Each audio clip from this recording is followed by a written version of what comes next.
Talk less, listen more, and we need difficult conversations. In this video, Simon Sinek explains that try to avoid waiting for your chance to speak and instead concentrate on actively listening to the other individual. So listening is a trust-building exercise, right?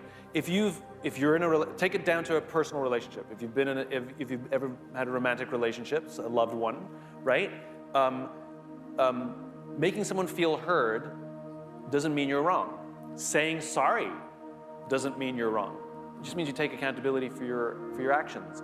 And I think it is important that when somebody objects to vaccination, that we don't demonize or villainize them, but we attempt to hear them, make them feel heard. Doesn't mean we have to agree, but they have to feel heard. And listening is not hearing the words. It's making the other person feel that they were heard. We don't get to decide when hearing has happened, when listening has happened. They do. And by the way, it's not 100% successful either, because some people are just hell-bent on, but that's a minority. And so I think the exercise is sitting down with people and say, tell me what you're going through. Tell me what you're afraid of. I want to understand, because we're trying to make everyone safe.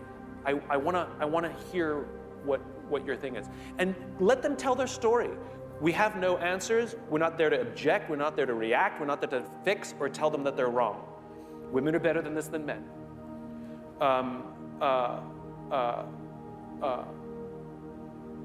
And I think that has to happen. And it can happen simultaneously. They are not mutually exclusive. Some of us enjoy talking and are often outgoing, with a lot to say that we believe others should hear. However, when we talk too much, we tend to listen and learn less. Therefore, it's important to talk less and listen more to become a better conversationalist. By doing so, we can focus on learning rather than preaching.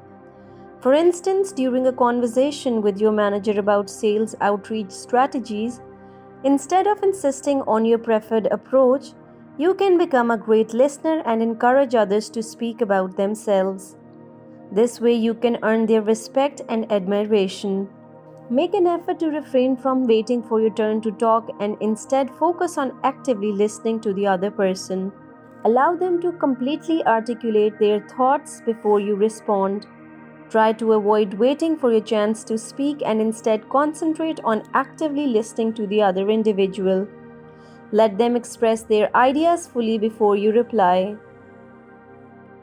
Achieving a delicate balance is challenging, but it is necessary to have effective communication. Active listening is a crucial component that fosters trust, which is essential for an open and honest dialogue with clients. Employees who possess excellent communication skills are less likely to misunderstand information from their supervisors, colleagues, or clients, resulting in more accurate transactions and increased productivity. Teams can improve their listening skills through various activities to enhance their ability to influence, persuade, and negotiate with others. Good listeners use both their ears and eyes to observe body language, tone, physical energy, and non-verbal interactions. To be an active listener, one must be mentally present, avoid distractions, and keep an open mind. Interrupting the speaker while they are talking is not advisable. Instead, it is better to wait until they finish speaking before asking questions or making comments. This approach shows respect for the speaker and helps build a trusting relationship. After the speaker finishes speaking, a brief period of silence allows both parties time to think. The consultant can use this time to process what they have heard and formulate an appropriate response by asking clarifying questions or restating what the speaker said. You've seen this event of privilege happen.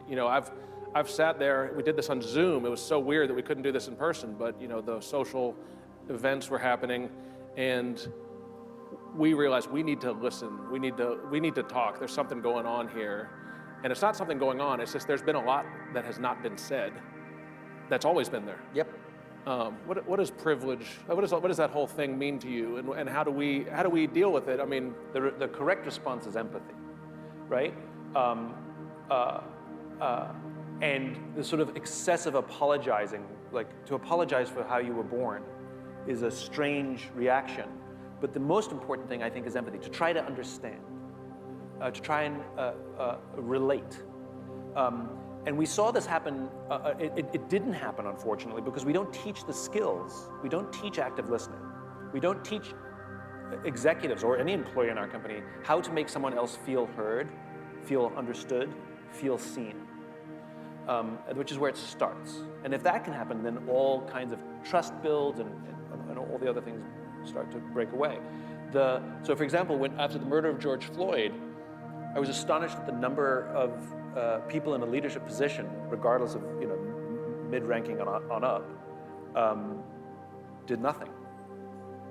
You mean in the police force or just in in companies. People who lead teams, that after the murder of George Floyd, they didn't talk to their teams. They just did nothing. And it's not because they're bad people.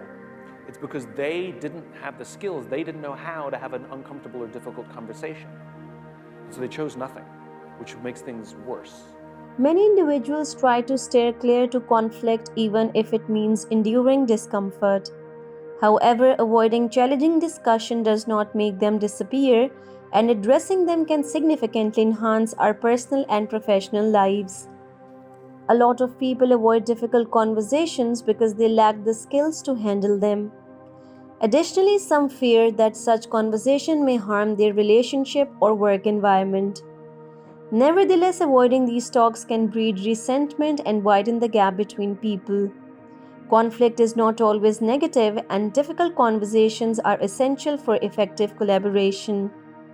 Finding common ground is often the first step towards creating a better work atmosphere. Conversely, ignoring conflict can cause significant rifts in the workplace, leading to reduced employee engagement and productivity. When employees do not feel comfortable discussing work-related issues, it can create a toxic culture that negatively impacts business success. Effective conflict management skills are essential for managers to engage in challenging discussions with their staff. It is crucial for leaders to resolve conflicts quickly, even if not every conversation leads to a solution. There are various approaches that can be taken to handle difficult situations, such as creating a plan to achieve mutual understanding. The main objective should be to establish understanding between both parties, as it forms the basis for many solutions.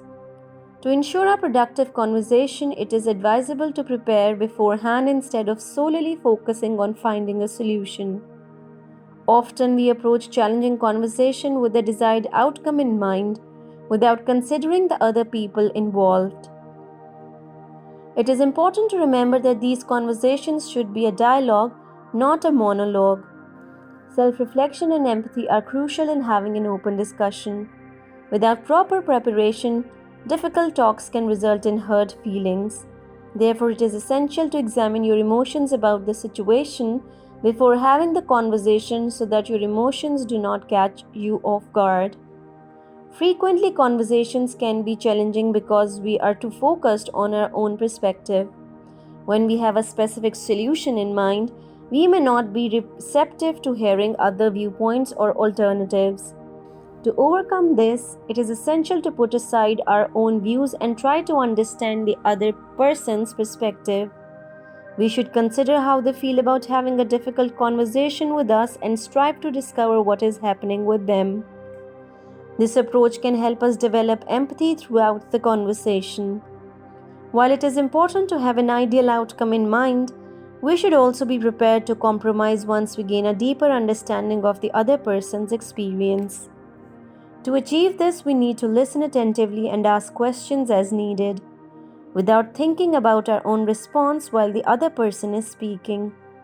Active listening can help us find common ground and reach a solution. Hope you liked the video.